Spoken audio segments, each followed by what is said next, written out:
오늘 요한일서 우리 1장의 말씀을 같이 한번 보도록 합니다. 요한일서 1장 5절에서 10절까지의 말씀이거든요. 같이 한번 볼까요? 요한일서 1장 5절에서 10절입니다. 같이 읽겠습니다. 시작. 우리가 그에게서 듣고 너희에게 전하는 소식은 이것이니 곧 하나님은 빛이시다. 그에게는 어둠이 조금도 없으시다는 것이다.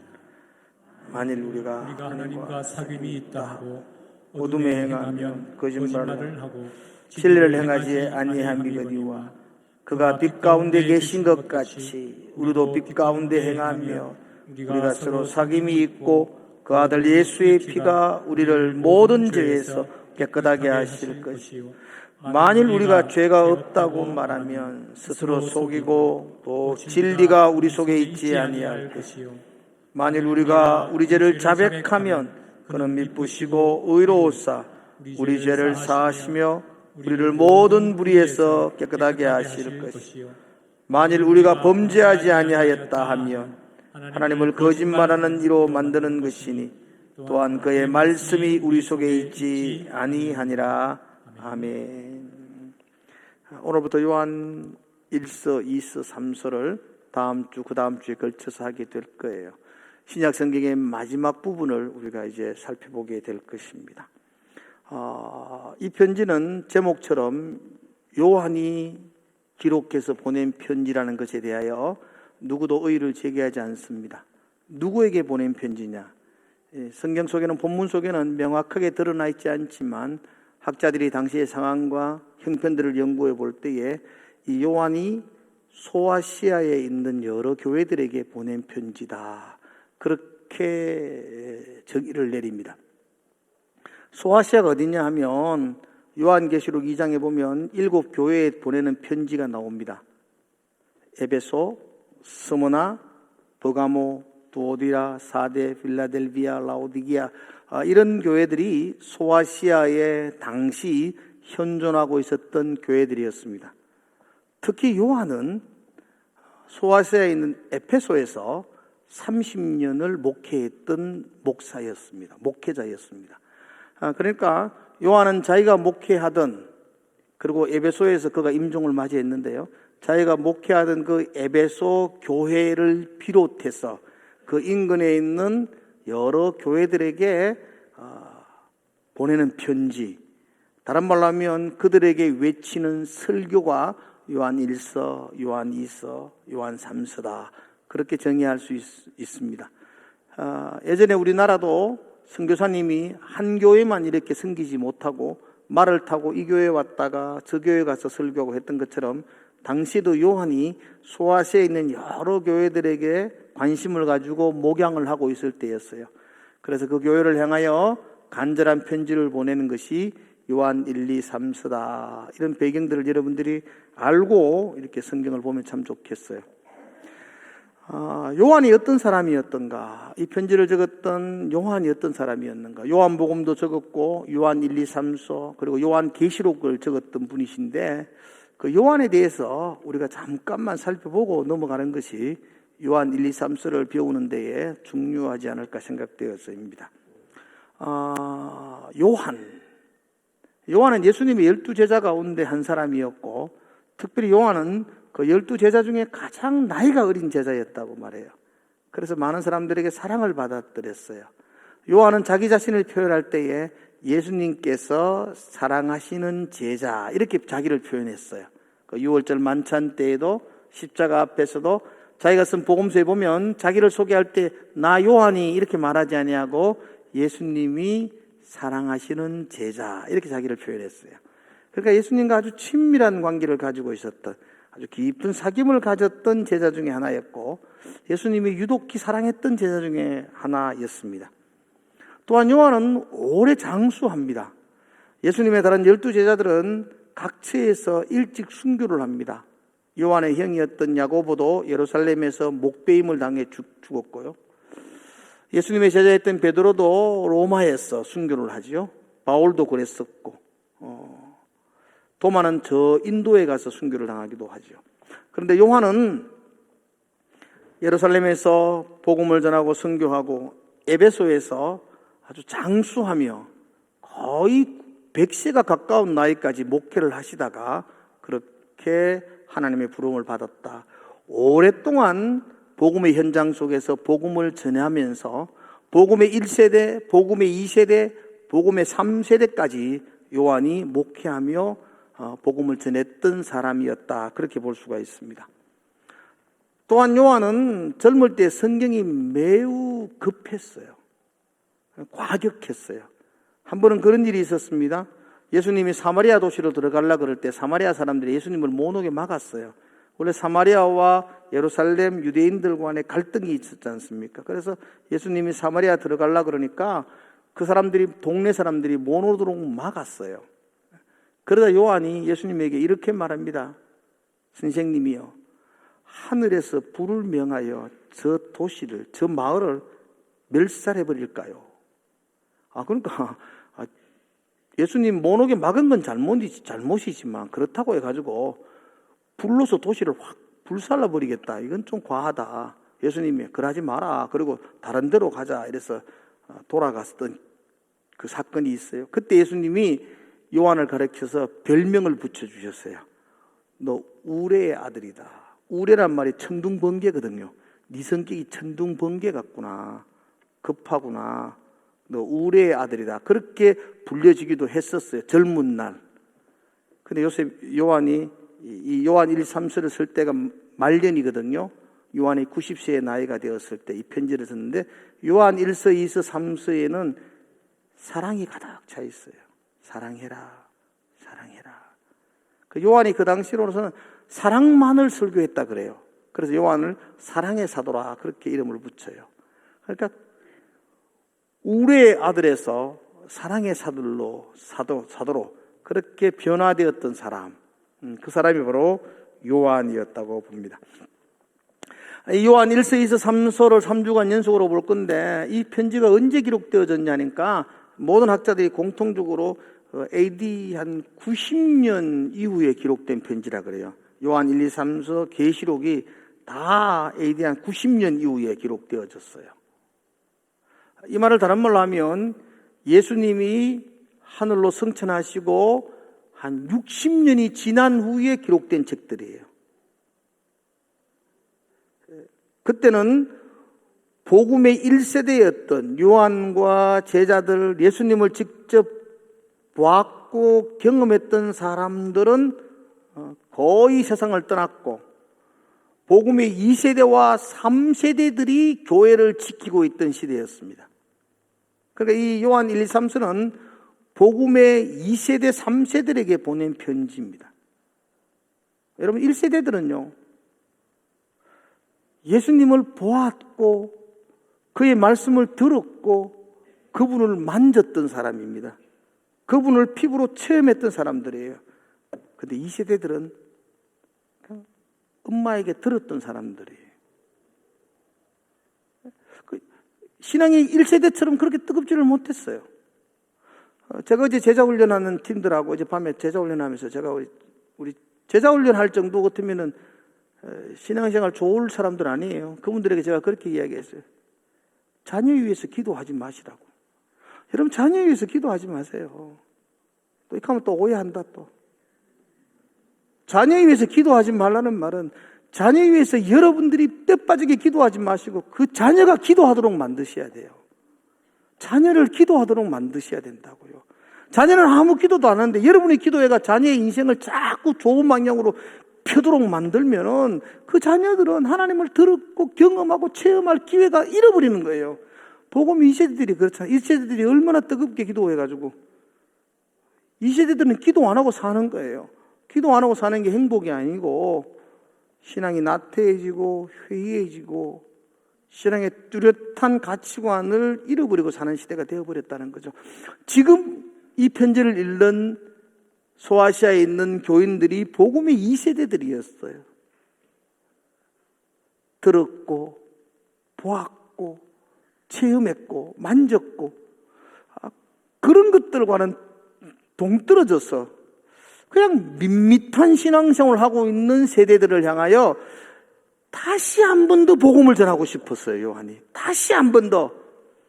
나는 보았어. 나는 만졌어. 나는 들었어. 그 내가 들었고 보았고 만졌던 것들을 너희에게 전해주고 싶어. 그게 요한 1, 2, 3서의 핵심이에요. 1절과 2절에 그런 이야기, 나 들었다 보았다, 그리고 너희들에게 이것 좀 전해주고 싶다, 그렇게 외치고 있어요. 점점 신앙이 약해지고 있는 그 2세대를 바라보면서 적었던 책이고요. 당시 또 중요한 것은 복음의 2세대, 이 AD 한 90년경에 당시 소아시아 교회에 나타났던 두드러진 현상 중에 하나가 이단들이었어요. 그 요한 1, 2, 3서는 다음 주도 이야기하겠는데 이단에 대한 경계와 그 물리침, 대응에 대한 이야기를 하고 있어요.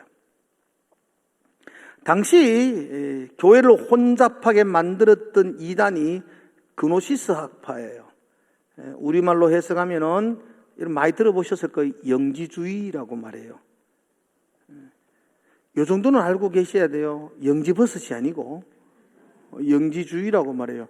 영지주의란 말은 영적으로 자기들만 독특한 지식을 가지고 있다고 주장하는 사람이에요.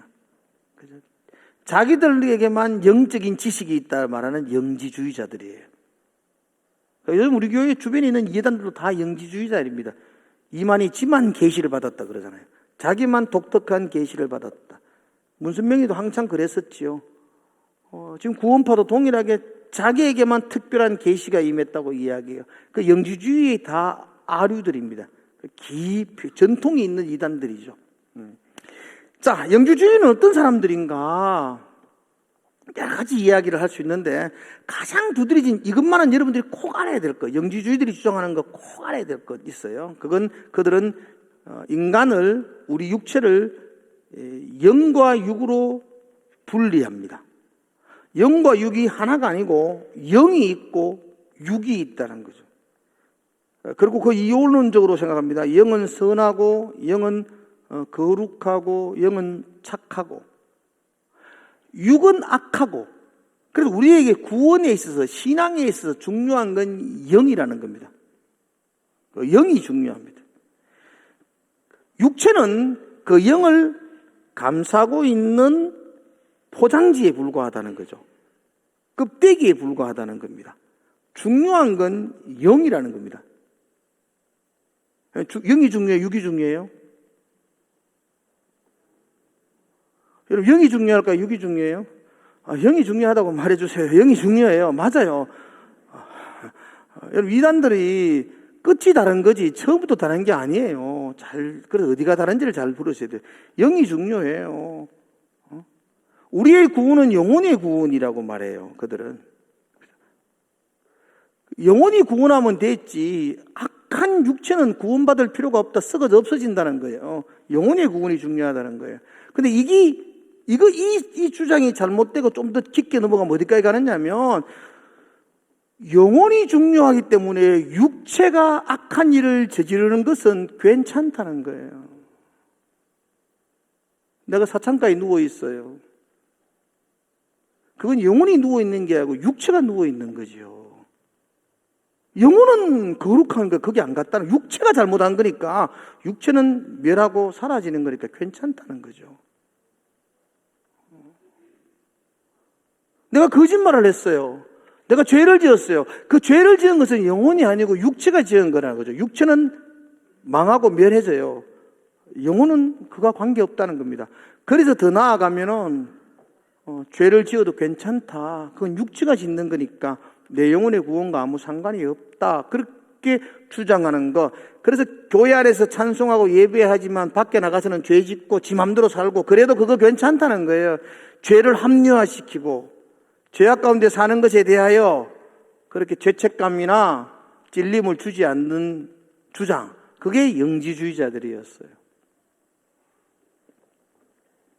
요즘도 그런 거 참 많습니다, 여러분. 요즘도 그런 거 없는 게 아니에요.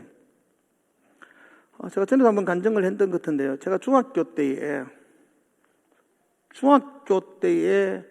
아마도 방학 때, 겨울 방학 때였던 것 같아요. 제가 그때 그 기도원에 올라갔었어요. 청천다락원에 제가 올라갔던 기회가, 라면 한 몇 개 싸가지고. 언제요? 놀라지도 않네요. 될성부는 뜬잎부터 다르잖아요. 중학교 때에 라면 사서 충청다락을 올라갔다니까요. 내가 혼자.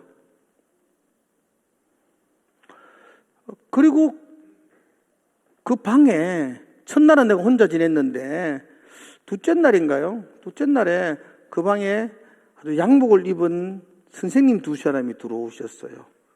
본인은 전도사라 그러더라고요. 그 전도사님 두 분이 들어왔으니까 저는 시골 교회에서 전도사가 없던 교회에 살았는데 전도사님이 보니까 얼마나 반가운지, 그래서 제가 성경에 대한 여러 이야기를 밤이 아주 깊을 때까지 이야기를 했어요.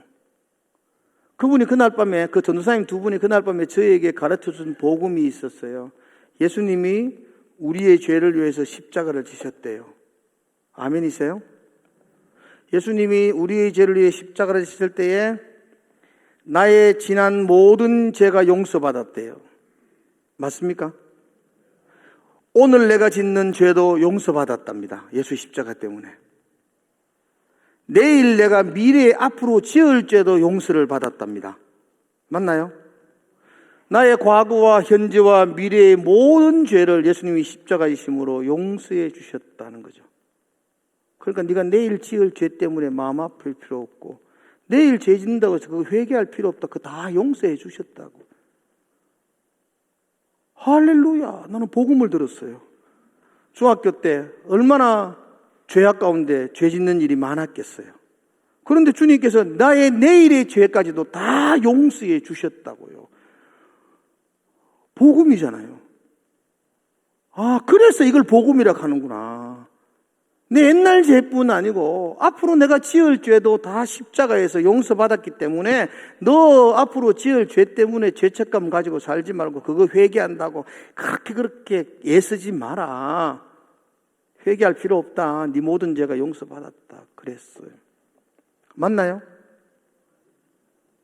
맞아요. 예수님 우리 내일 죄 용서해 주셨나요? 안 해주셨나요? 그냥 너무 경계하지 말고 들으세요. 자, 아멘으로 대답하세요. 어제의 죄를 용서해 주셨습니다. 아멘. 오늘 죄를 용서해 주셨습니다. 아멘. 내일 지을 죄도 용서해 주셨습니다. 아멘. 그래요. 다 끝났어요. 다 용서받았어요, 우리는. 근데 내일 지을 죄 때문에 죄책감 가운데 살 필요가 뭐 있어요? 뭐 그렇게 눈물 흘리며 애타게 회개할 이유가 뭐 있어요? 다 용서해 주셨는데. 그래서 회개할 필요도 없고 죄 지어도 괜찮고 다 용서해 주셨으니까 괜찮고. 근데 그 복음을 듣고 집에 와서 우리 어머니에게 이야기했어요. 엄마 생각 어떠냐? 우리 어머니가 아니라 그래요. 근데 아니라 그랬는데 내한테 해석을 못 해줘요. 장황한 이야기를 하는데 제가 목사님에게 찾아갔어요. 그래도 그 목사님도 아니라고 말하면서도 정확한 답을 말해주지 않는 것 같아요. 여러분, 죄를 마음껏 지어도 돼야 안 돼요? 안 되잖아요. 죄 지면 안 되잖아요. 우리가 죄를 마음껏 지으면 안 되잖아요. 안 되는데 이론적으로는 나의 내일죄도 다 용서받았잖아요. 죄 지도 되잖아요. 죄 진다고 해서 우리의 구원이 취소되지 않잖아요. 그렇죠? 그 죄 지도 된다고요. 그런데 죄 지면 되느냐? 안 되잖아요. 이게 굉장히 헷갈렸더랬어요. 그리고 제가 신학하면서 저 혼자 신학하고 공부하면서 그런 영지주의자들이 그런 구원파들이 크게 잘못 알고 있는 게 하나 있구나. 내가 이렇게 신학하고 철이 들고 나니까 크게 잘못 알고 있는 것 하나 있구나. 뭐냐고. 여러분 오늘 한번 들어보세요. 죄 지어도 되나 안 되나? 회개해도 되나 안 되나? 회개 안 해도 되나? 안 해도 되지요. 뭐 회개 안 한다고 구원이 취소되나요? 그렇지 않습니다. 근데 보세요. 여러분 오늘 교회 올 때 아침에 일어나서 세수를 하셨나요? 안 하셨나요? 세수하셨나요? 어제 저녁에 세수하셨나요? 저녁에 세수 왜 했어요? 세수 안 하면 죽어요. 근데 세수했죠. 뭐 낮에 다니다가 뭐 손에 뭐 묻으면 손 씻겠죠. 그거 왜 씻어요? 그거 안 씻으면 손이 썩어요? 아니에요. 세수를 왜 하죠? 날 위해서 하는 거잖아요. 내가 안 하고 하니까 찝찝해가 뭐 잠이 안 와. 요즘은 안 씻으면 잠이 안 오잖아요. 날 위해서 하는 거잖아요. 회개는 왜 해요? 하나님 위해서 하는 거예요? 아니에요. 날 위해서 하는 거예요. 내가 찝찝하니까, 내가 잠이 오지 않으니까 그렇게 씻는 거예요. 씻으면 내가 행복하니까, 회개하면 내가 행복하고 내가 기쁘니까, 죄 가운데 막 살아가면은 내가 찝찝하고 내가 살 수 없으니까, 그 죄가 내 몸에 묻으면 내가 견딜 수 없으니까, 그래서 세수하고 목욕탕도 가잖아요. 목욕탕을 뭐 누구 좋으라고 가요? 내 좋으라고 가지. 회개는 누구 좋으라고 해요? 내 좋으라고 하지. 뭐 하나님 좋으라고 하나요? 안 해도 돼요. 찝찝하게 주무세요. 꿉꿉하게 사시라고. 그렇다고 뭐 여러분 자녀가 안 되는 건 아니에요. 하나님의 자녀가 취소되는 건 아니에요. 주일날 나와서 그냥 꿉꿉하게 사시라고. 괜찮아요. 근데 내가 찝찝해서 못 살죠. 내가 꿉꿉해서 식는 거죠. 그 회개는 내 좋으라고 하는 거예요. 내 좋으라고. 아침 저녁으로 세수하는 것처럼 아침 저녁으로 회개하실수록 더 맑고 상쾌한 삶을, 질 높은 삶을 살아갈 수 있는 거지요. 할렐루야. 지금 그 이야기를 요한 1, 2, 3세에서 복음의 2세대들에게 지금 요한 목사님이 계속해서 설교하고 있는 거죠. 이런 이혼론적 사상 속에 영지주의의 영향을 받아서 계속 죄악 가운데 거하면서도 자기의 잘못을 합리화시키며 뭐 이렇게 살 수도 있지, 뭐 어떻게 성경대로 어떻게 살아, 그렇게 얍삽하게 자기 합리화시키는 사람들을 향하여 너 그렇게 살면 안 돼, 너 복음적으로 살아야 돼 라고 강조하며 설교하는 부분이 요한 1, 2, 3서라는 그 배경을 가지고 말씀을 여러분들이 한번 보셔야 돼요. 그런 배경으로 이렇게 보면 요한 1서를 시작하면서 이 요한 목사님이 성도들에게 거룩한 삶을 강조하면서 세 가지 키워드를 가지고 설교를 해요. 세 가지 중요한 단어가 요한 1서에 등장해요. 제일 첫 번째 중요한 단어가 뭔지 한번 볼까요? 여러분 보세요. 1절, 요한 1서 1절, 2절, 3절. 여러분 성경으로 한번 보세요. 자, 태초부터 있는 생명의 말씀에 관하여는 우리가 들은 바요, 눈으로 본 바요, 자세히 보고 우리의 손으로 만진 바라. 이 생명이 나타내신 바 된지라. 이 영원한 생명을 우리가 보았고 정언하여 너희에게 전하노니. 이렇게 말하고 있죠. 여러분 반복적으로 중요한 단어, 키워드가 뭐가 있죠? 뭐죠? 아시는 분은 크게 말해주면 좋겠어요. 뭐가 있어요?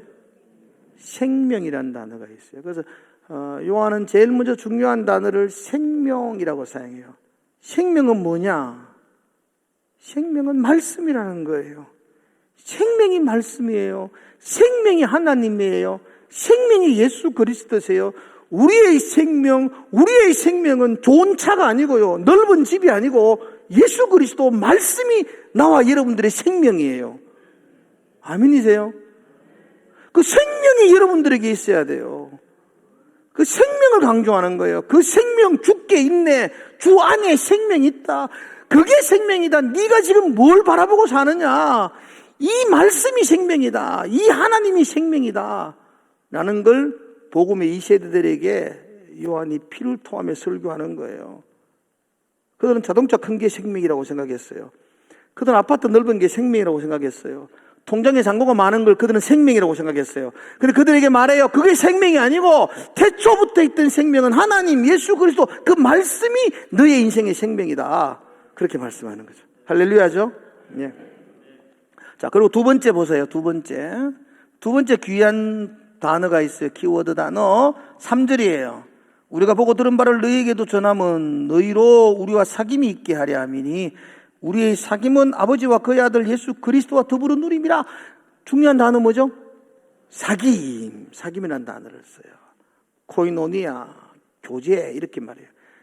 너 진정으로 인생을 살려면 생명 대신 그분과 사귐이 있어야 돼. 생명 아닌 가짜 그것 쫓아 살아가지 말고 생명과 사귐이 있어야 돼. 하나님과 사귀어야 돼. 옆에 분들에게 한번 인사합시다. 하나님과 사귀십니까? 그렇게. 하나님과 사귐이 있어야 돼요. 우리 하나님과 연애하셔야 된다고, 교제하셔야 된다고. 복음이 이 세대들 물에 물 탄 듯 술에 술 탄 듯 그냥 형식적으로만 남아있는 그들을 향해 요한이 피를 토하며 이야기하는 거예요. 신앙의 진정함, 신앙의 본질은 생명 되신 그 하나님과 사귐이 있어야 돼. 그분을 사랑해야 돼. 그분과 친해져야 돼. 라고 말하고 있어요. 자, 그리고 세 번째 단어가 4절이에요. 우리가 이것을 쓰면 우리의 기쁨이 충만하게 하려 함이라. 기쁨. 생명 되신 그분과 사귐을 가질 때에 우리에게 기쁨이 있습니다. 세상이 줄 수 없는 기쁨, 세상이 알 수 없는 기쁨. 그 목사인 요한은 성도들에게 이 기쁨이 있기를 간절히 소망하는 겁니다. 세상이 주는 기쁨이 아니고 세상이 줄 수 없는 그 기쁨은 생명 되신 그분과 사귐이 있을 때, 교제할 때에 그 기쁨을 누릴 수가 있습니다. 그래서 오늘 제가 설교의 제목이 하나님과 친밀하십니까? 하나님과 교제하십니까? 그렇게 정했어요. 보세요. 이게 얼마나 중요한지 아세요? 보세요. 생명, 사귐, 기쁨. 이것 중에 내가 힘써야 될 게 한 가지가 있어요. 생명은 내게 주어지는 게 아니에요. 내가 노력하고 예씀으로 생명이 주어지는 것 아니에요. 생명은 하나님에게 있어요. 내가 첨부할 것도 없어요. 기쁨도 그 생명을 통해서 주어지는 기쁨이니까 내가 억지로 기뻐하는 채 한다고 해서 기뻐지는 것 아니에요. 그건 내가 어떻게 보탤 게 없어요. 사귐은 내가 노력해야 돼요. 하나님 혼자 일방적으로 나를 사랑하는 것, 그래서 내게 기쁨이 주어지는 것 아니에요. 내가 주님을 사랑하고 그분과 교제를 나누어야 돼요. 그러므로 여러분, 생명, 사귐, 기쁨 가운데 우리가 노력하고 애써야 할 게 있다면 그건 사귐이에요. 사귐. 그죠? 하나님과 사귀십시오. 친밀하게 사귀시기를 주의 이름으로 축복을 드립니다. 하나님과 깊은 사귐이 있는, 하나님과 잘 사귀는 사람은 부유한 사람이에요. 풍요로운 사람이에요. 옆에 분들에게 인사합시다. 집사님은 부유한 사람입니다. 그렇게. 왜냐하면 하나님과 잘 사귀기 때문이에요. D.L. 무디라는 부흥사는 영국 교회를 향해 이렇게 설교했다고 해요. 영국 거리를 걸어다니는 사람, 영국의 거리를 혼자 걷는 사람은 아주 가난한 사람이 대부분입니다. 왜냐하면 가난하면 혼자 거리를 걸어야 돼요. 돈이 좀 있는 사람은 마차 타고 다닙니다. 맞죠? 그죠? 마차 타고 다니는 좀 돈이 있는 사람이에요. 부유한 사람은 시종을 한 명 거느리고 다닙니다. 그랬어요. 옛날에 양반 걸어가면 시종이 걸어갔잖아요. 부유한 사람은 시종을 한 명 거느리고 다닙니다. 근데 시종을 2명 거느리고 다니는 사람들은 정말 부유로운 사람들입니다. 시종이 한 명이고 2명이나 그러고 다니니까 정말 풍요로운 사람입니다. 그러면서 D.L. 무디가 성도들에게 말했어요. 여러분 모두는 부유로운 사람입니다. 여러분은 시종을 2명이나 거느리고 다닙니다. 그러니까 교인들이 뭐예요? 그러니까 시편 23편 6절에 여호와의 인자하심과 선하심이 항상 이를 따르리니. 못 알아듣죠? 여러분 옆에 보십시오. 주의 인자하심과 선하심이 옆에 여러분 따라오는지. 여러분, 우리에게는 시종이 2명씩 항상 따라다니는 여러분과 저는 풍요로운 사람입니다. 하나님과 친밀하다는 것, 하나님과 동행한다는 것, 하나님과 함께한다는 것은 세상의 그 무엇과도 비교할 수 없는 풍요로움이고 그건 우리의 축복입니다. 그래서 여러분, 하나님과 친밀하십시오. 하나님과 친하게 지내시기를 주의 이름으로 축복합니다. 교회 다니는 사람들입니다. 여러분 다 교회 다니시잖아요. 예수 믿잖아요. 여러분들 하나님과 사이 나쁘기를 원하는 사람 혹시 있나요? 난 하나님과 원수처럼 살고 싶어. 그런 사람 없을 거예요. 다 친하고 지내고 싶겠죠. 근데 그게 말처럼 잘 안 된다니까요. 그게 쉬운 게 아니라니까요. 작년에 우리나라에서 작년에 제가 통계청 보니까 작년에 우리나라에 결혼한 부부가 결혼식을 한 사람이 19만 2천 명이었어요. 그 19만 2천 쌍이 결혼을 했어요. 오, 많이 했죠? 작년에 이혼을 몇 쌍이 했느냐? 9만 3천 쌍이 했어요. 포르테이지로 45%가 넘어요. 결혼 대비 이혼율이. 여러분, 결혼할 때에 살다가 한 몇 개월 살다가 때려치고 이혼하지. 그런 마음을 가지고 결혼하신 분이 있나요? 아무도 없습니다. 다 사랑하며 평생을 해로하며 행복하게 살고 싶어 결혼합니다. 그래도 50%는 이혼한다고요. 지금 이혼 안 하시는 분들은 놀라운 일이에요. 놀라운 일. 근데 왜 이혼할까요? 이혼한 사람들에게 물어봤습니다. 왜 이혼하십니까? 물으니까 많은 프로, 다른 이유들이 많은데 많은 프로들 제가 성격이 안 맞아요. 우리 부부는 로또예요. 안 맞아도 이렇게 안 맞을 수가 없어요. 성격이 안 맞대요. 성격이 안 맞다는 말을 좀 더 직설적으로 말하면요, 그런 뜻이에요. 남편하고 아내하고는요, 내하고 아내하고는, 내하고 남편하고는 말이 안 통한다는 거예요. 말이 안 통해요. 혹시 결혼하시고 오래되신 분들 요 앉아 계시는데 남편하고 말이 통해요? 안 통해도 이래 안 통할 수가 있는지 모르겠어요.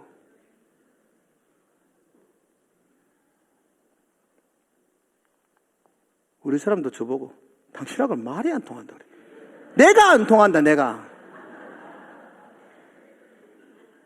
30년을 살았는데 말을 안 통해요. 말을 못 알아들어요. 쉬는 내보고 못 알아듣는데요.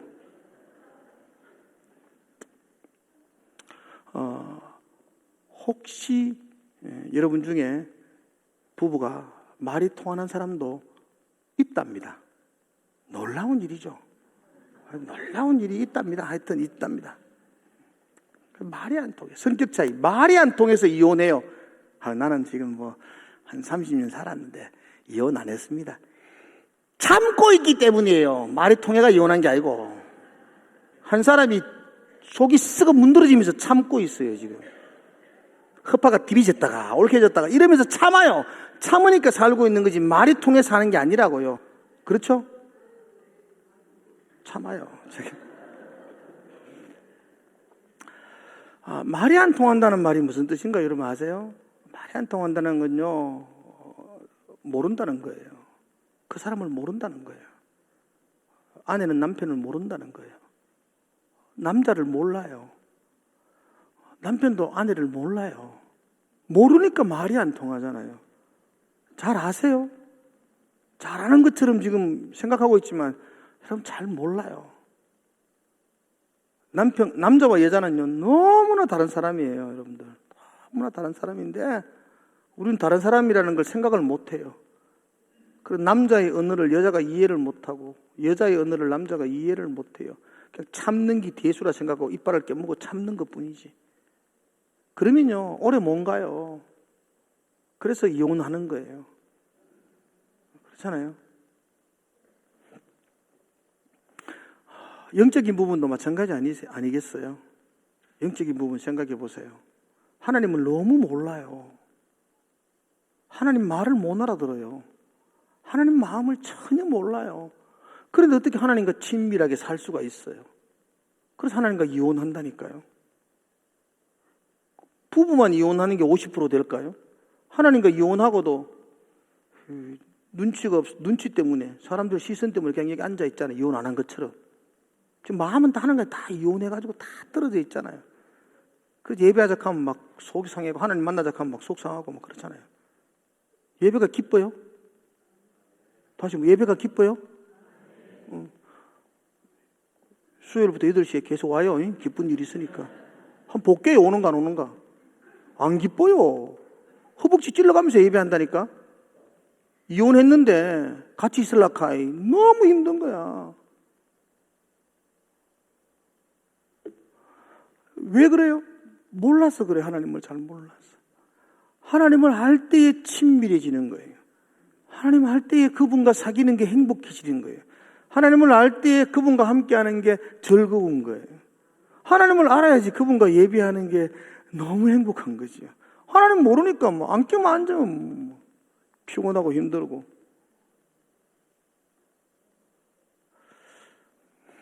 하나님을 아십시오. 그래야 친밀해집니다. 하나님 어떤 분이시죠? 다 설명할 수 없습니다. 성경 속에 기록되어 있는 걸 다 논할 수는 없어요. 근데 오늘 한 가지만 이야기할게요. 하나님 어떤 분이시죠? 오늘 요한 1서에서 사도 요한이 그 교인들에게 하나님과 친밀하십시오. 사귐이 있어야 됩니다. 그리고 하나님 어떤 분이시라고 이야기해요. 5절의 말씀 볼까요?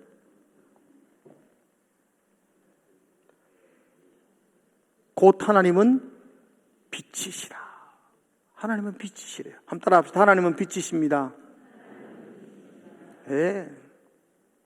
하나님 어떤 분이시냐 그러면 하나님은 빛이시라 그렇게 말해요. 그분은 어두움이 조금도 없다고 말씀해요. 그러므로 어두움은 하나님과 교제할 수 없어요. 마음에는 나 하나님, 입으로는 하나님 나 교제하고 싶어요. 마음으로는 하나님 교제하기를 간절히 원해도 여러분들이 어두움이면은 하나님과 교제할 수 없어요. 빛과 어두움은 공존할 수 없어요. 과학자들은 그렇게 말하더라고요. 어두움이라는 건 없대요, 이 땅에. 아니, 깜깜하면 어둡지, 어두움이 왜 없어요? 그러니까, 아니, 어두움은 없는 거야. 왜요? 이러니까 그분은 그래 설명하더라고요. 어두움이란 빛이 없는 상태를 어두움이래요. 그 빛이 있으면 어두움은 없어지는 거예요. 맞는 말 같아요. 여러분, 어두움이란 빛이 없는 상태예요. 하나님이 빛이세요. 어두움이란 건 하나님 없는 상태예요. 그런데 하나님과 무슨 교제를 해요? 내가 어두움이면 교제한다는 것 자체가 거짓말이죠. 여러분이 어두움이라면, 어두움 가운데 있고 어두움을 좋아한다면 하나님과 교제할 수 없어요. 함께 할 수 없다고요. 그러므로 여러분이 하나님과 친밀하기를 원한다면 빛 가운데로 나오셔야 돼요. 여러분 마음이 빛이어야 돼요. 하나님과 교제하기를 원한다면 하면서 어두움 가운데 있다는 것은 그건 거짓말이라고 6절에 분명히 이야기하고 있어요. 그러므로 여러분과 제가 하나님과 사귐을 원한다면 하나님, 나 하나님과 사귀고 싶어요. 100번 이야기하지 말고 여러분 속에 있는 어두움을 청산하셔야 돼요. 우리가 빛 가운데로 점점 나아가셔야 돼요. 그럴 때 빛이신 하나님과 내가 교제할 수 있어요. 제가 몇 년 전에 과테말라 갔었습니다. 남미는 처음 갔었습니다. 월드비전과 함께 연결을 해서 과테말라 가서 한 2주간 있었는데요. 그때 제가 주로 갔던 곳이 과테말라에 있는 산족들을 찾아갔더랬습니다. 산족들은 과테말라 도시 읍 거리에서 한 2시간, 3시간 올라가는 산속에 살고 있는 그 부족들이었습니다. 근데 마탐 갈락하면 2시간 내려와야 돼요. 그리고 3시간 올라가야 돼요. 그런 곳에 살아요. 우리가 가서 해준 것, 가장 중점적으로 해주는 게 이제 식수를 해결해주고 또 가장 중요한 것 중에 하나가 부엌을 건쳐주는 거예요. 주방 시설을 확보하는 거. 근데 나는 그게 그렇게 중요한지 몰랐어요. 그분들에게서 부엌을 개선해 주는 것은 질 높은 삶과 생명에 직결적인 영향이 있다는 겁니다. 제가 산쪽에 올라가서 그 집에 들어가 봤는데요. 집이 보통 이렇게 움막으로 이렇게 지어 놓았어요. 흙으로 쌓아가지고 그렇게 넓지도 않는 둥글게 집을 지어 놓고 앞에 커튼처럼 천을 하나 이렇게 가려 놓았는 게 그게 문이에요. 그걸 열고 방에 들어갔는데 문을 열고 들어가는데 캄캄하면서 견딜 수 없는 냄새가 나요. 군대에서 화생방 이후에 가장 지독한 냄새인 것 같아요. 화생방보다 더하다는 느낌이 들 정도였어요. 하여튼 무슨 냄새인지는 설명할 수가 없어요. 왜 그러냐 그러니까 그 방이죠. 움막 안에 아궁이가 있어요. 그래서 거기서 아궁이에 불 떼고 거기서 밥하고 반찬하고 다 해요. 그러니까 음식 냄새부터 시작해서 그 아궁이에 불 떼니까 연기, 환풍기가 없어요. 그 연기가 나서 그냥 이래 배어 있어요. 방 안에. 그리고 들어갈 때 연기가 자욱하게 있고, 그들이 무슨 연료를 하느냐니까 소똥 말라가 연료를 해요. 옆에는 염소가 똥 누고 있고, 그 똥 말라가 불 떼고 있고, 온갖 냄새, 쾌쾌함들. 제가 한 1분 정도 못 있고 여기 있다가는 죽겠다 싶어서 나왔어요. 그래서 그쪽 사람들의 평균 수명이 40세래요. 그래 살면 40에 죽는다는 거예요. 온갖 기관지로 나쁜 것들이 다 들어가면 살 수가 없어요. 여러분, 여러분의 마음이 그보다 깨끗한가요? 과테말라의 운막보다 깨끗하신가요? 온갖 쾌쾌함과 온갖 욕심과 욕망, 더러움들과 배설물과 매연들로 가득 차 있는 여러분들의 마음이라면 하나님 거기에 몇 분을 계실 수 있을까요? 내 마음은 그렇게 어두움과 깜깜함과 매캐함과 더러움으로 가득 차 있으면서 날마다 하나님과 친해지고 싶습니다. 하나님 내게 오십시오. 내게 오시기를 원합니다. 그렇게 기도하면 하나님이 거기에 어떻게 들어가 있어요? 염치도 없이 그 사람들은 내보고 그거 돌아가 밥같이 먹잔다. 내가 거기 밥을 어떻게 먹어요? 그 방에서. 내가 어떻게 거기서 밥을 먹을 수 있어요? 난 못 먹겠더라고요. 나는 뭐 대접하는데 난 그거 못 먹겠다. 난 웬만하면 먹는 것과 사양 잘 안 하는데 거기서는 못 먹겠더라고요. 내가 솔직히 내 마음이 그렇게 쾌쾌하고 어두움으로 가득 차 있는데 하나님 내게 오시옵소서. 내하고 교제하기를 원합니다. 근데 하나님께서 내하고 얼마나 오래 있을 수 있을까요? 어두움일 때 하나님과 친밀함은 깨어질 수밖에 없습니다. 그러므로 저와 여러분은 빛 가운데로 나오셔야 됩니다. 빛 가운데로 나올 때만이 하나님과 친밀할 수 있고, 그렇게 하나님과 친밀할 때만이 세상이 줄 수 없고 세상이 알 수 없는 기쁨, 그 평안을 여러분들이 누리게 될 겁니다. 가장 불쌍한 사람이 교회 안에서도 그 하나님의 진정한 기쁨과 평화가 없이 그걸 모르고 살아가는 사람 아니에요. 그 하나님이 주는 친밀감의 기쁨이 없으니까 좋은 자동차가 주는 그 기쁨에 매여가지고 그것이 최고인 줄 알고 살지 않나요? 하나님이 주시는 그 기쁨을 맛보지 못하니까 통장 잔고가 기쁨인 줄 알고 거기가 인생을 다 쏟아붓고 있는 거 아니에요? 예, 그것도 기쁩니다, 여러분. 여러분, 우리의 월급 봉투가 두꺼워지는 건 놀라운 기쁨입니다. 그러나 그 기쁨은요, 하나님께서 주시는 그 기쁨과는 비교할 수 없습니다. 내 마음에 두신 기쁨은 곡식과 포도주의 풍성함보다 더하니이다. 이거 아는 게 신앙입니다. 이거 아는 게. 여전히 곡식과 포도주 더 많아지는 거, 거기에 기쁨이 취해 있는 사람은 아주 저질스러운 기쁨만 맛보는 사람입니다. 고차원적인 하나님이 주시는 나의 기쁨, 그건 하나님과 친밀함에서만이 누리는 기쁨, 그건 세상이 주는 기쁨과는 비교할 수 없습니다. 지금 하나님은 우리에게 그 기쁨으로 초대합니다. 그 사귐 가운데 있으라고 말합니다. 어둠의 일을 벗어버리고 빛 가운데로 나오라고 말합니다. 그 빛 가운데 있을 때에 그 기쁨을 누릴 수 있다고 그렇게 말합니다. 주님의 빛 가운데로 날마다 나오시기를 축복합니다. 아이가 있습니다. 갓난아이가 누워 있습니다. 제가 이렇게 품에 안았습니다. 품에 안았더니만은 아주 고약한 냄새가 나요, 아이한테서. 여러분, 애를 안았는데 애에게서 고약한 냄새가 난다. 그건 다른 말로 하면은 이 아이는 엄마에게서 며칠이 떨어져 있었다는 증거입니다. 엄마하고 늘 가까이 있는 아이는 그렇게 냄새나지 않습니다. 엄마가 병원에 있다든지, 엄마가 어떤 연유에서 그 아이를 돌보지 못했다든지, 그럴 때에 천하에 없는 아이도 냄새납니다. 하나님과 떨어져 있고 하나님과 가까이 하지 않을 때는 천하의 목사라도 냄새납니다.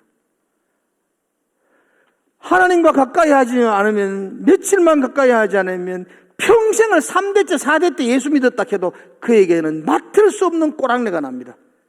역겨운 냄새가 납니다. 그렇잖아요? 하나님께 가까이 가면요, 그분이 우리를 씻어주십니다. 오늘 성경은 그렇게 말합니다. 너의 죄를 내가 씻겨준다고. 하나님과 친밀할 때 주님이 날마다 나를 깨끗하게 씻겨주신다고요. 그분과 친밀하지 못하면 씻을 수가 없잖아요. 아이가 엄마를 떠나면 씻을 수가 없는 것처럼 성도가 하나님을 떠나서 살면, 어두움 가운데 살면 씻을 수가 없어요. 그래서 멀끔하게 주일날 옷을 입고 넥타이를 맸지만 그 옆에 가면 냄새가 얼마나 나는지 몰라요. 옆에 분들에게 한번 인사하고 마칩시다.